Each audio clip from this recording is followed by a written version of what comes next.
Crespo is going to be host for Let's Talk Football, the round table. And Let's Talk Football ladies takeover. Hi, everybody who is now watching another episode of Diversity with Delilah. How's everybody doing out there? Let's talk football.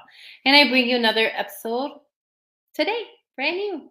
All right, who do I have for you today is legendary Tampa Bay linebacker Derrick Brooks. Let's learn a little bit more about him, although I'm sure all my Tampa fans that have their own shows with Let's Talk Football and watch ours already knows who he is.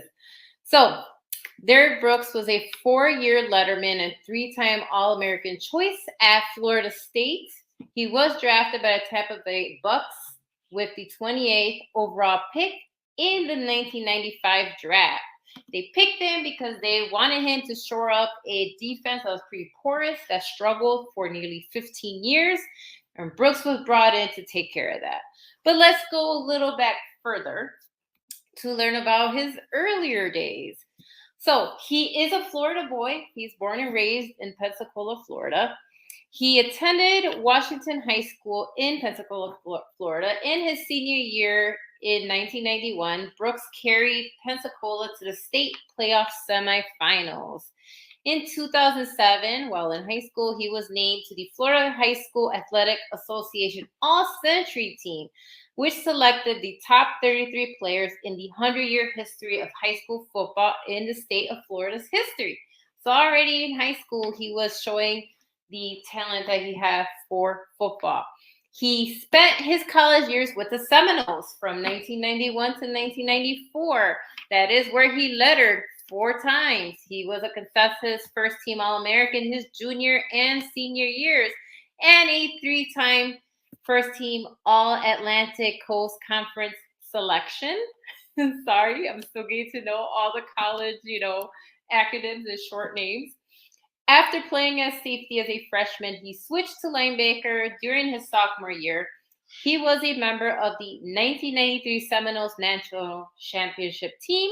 He finished his career with 274 tackles, 5 interceptions, 8.5 sacks, 13 passes defense, 4 fumbles, and 3 fumble recoveries.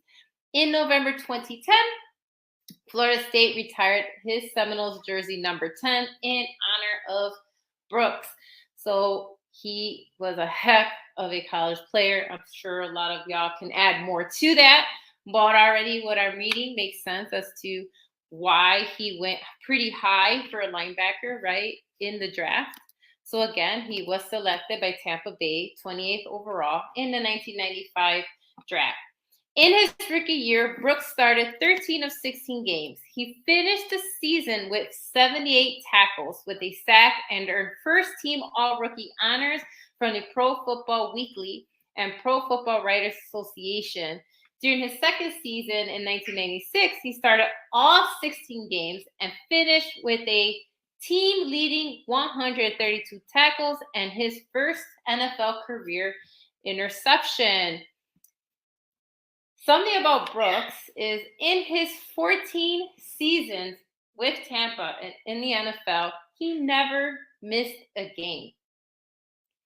He established himself as the cornerstone for what was considered one of the NFL's defenses for a decade. So he helped build that.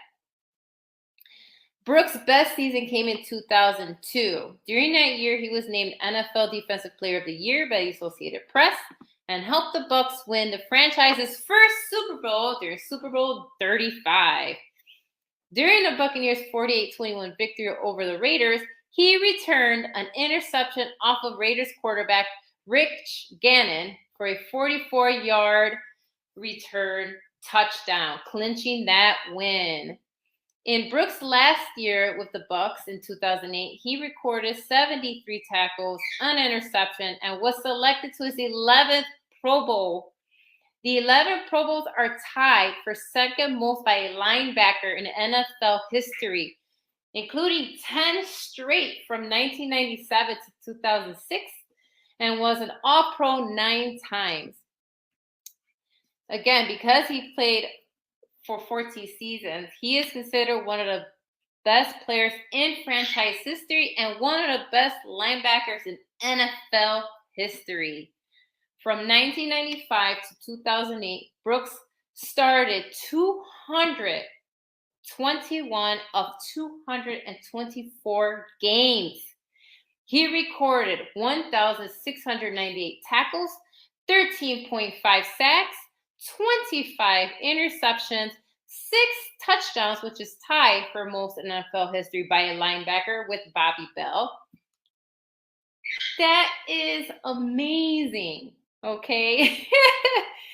So, for the last 208 of those games, an NFL record for the position of weak side linebacker. Okay, so for that position alone, he holds a record. And the second longest consecutive start streak for any linebacker in NFL history. In 2010, Brooks officially announced his retirement. In 2014, when he was eligible for the first time for the Pro Football Hall of Fame, he was inducted. So his first year of eligibility came up in 2014, and he was elected and inducted to the Pro Football Hall of Fame. He was also inducted to the College Football Hall of Fame in 2016. Post-retirement, he does do like some analysis stuff like most of retirees do, right? Sharing his expertise. But something else, I don't know, because now that Tina talks a lot about like the legal stuff and the rules and regulations, apparently since 2014, Brooks has served as a jointly appointed appeals officer for the NFL and the NFL Players Association, charged with reviewing discipline for an in-game misconducts. He is also well known for his charity work and his advocacy and importance of education.